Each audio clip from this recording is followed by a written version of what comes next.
Hey, what is up guys? I'm back with another calisthenics tutorial. Today we're doing Nordic curls. Been doing a lot more tricking or tumbling, learning flips, and a lot more skateboarding as well.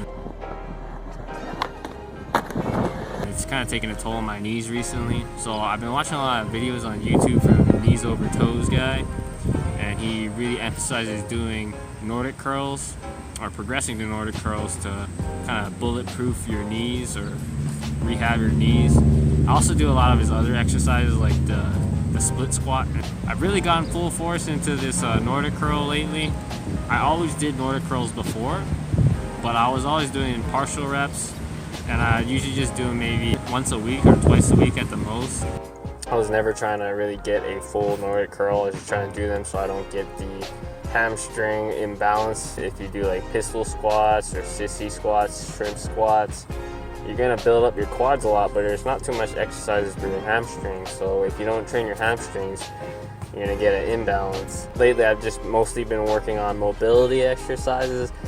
I find that I really lack in flexibility, and it's making it a lot harder to do a lot of skills, or having a really hard time trying to get a staller press. So out of all the body weight exercises you can do, there's really not too many you can do for hamstrings. I train mostly calisthenics and body weight exercises, so I don't really have any exercises that would really target the hamstrings except for the Nordic curls. So the Nordic curl is pretty much the best option for hamstring exercises if you mostly focus on body weight exercises like me. All you really need is somewhere to wedge your feet into.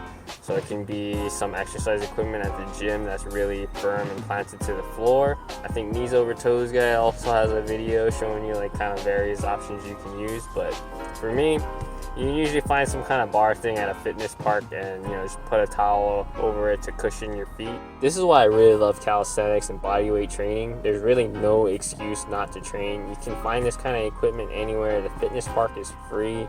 It's pretty much open whenever you want to go. There's always makeshift equipment you can use at home, or if you do go to a gym, at the gym, to actually do these kind of exercises. So to start with the Nordic curl, I usually do a lot of partials. I've always been doing partials because it's a lot easier to do compared to doing the full range of motion, just a negative. Going all the way down and then catching yourself, pushing yourself back up, it takes a lot of mental and physical energy compared to doing the partial. You can usually rep out a few reps at least before you get too tired. So what I did before was 5 sets of 5 reps. And I pretty much just always did that for at least once a week for 5+ years. Now that I'm really trying to get into the Nordic curl to help my knees out, it's really easy for me to get one full rep for the Nordic curl, full range of motion. Now obviously I still do have some hip hinge in mind. It's really tough to do a Nordic curl without any hip hinge at all. The way to make this exercise more easier is just to hinge your hips more. Obviously, you don't want to hinge your hips so much to where the exercise is like a lower back exercise instead of a hamstring exercise. But if you do hinge your hips, like how I do here, you still get a really good workout for your hamstrings, and you can put in more volume. Doing it like this, I could train this 5 sets of 5 reps at least 2 or 3 times a week, and that'll probably bring you closer to getting a full Nordic rep than if you're just trying to do 1 set a week of just negatives of the full range Nordic curl.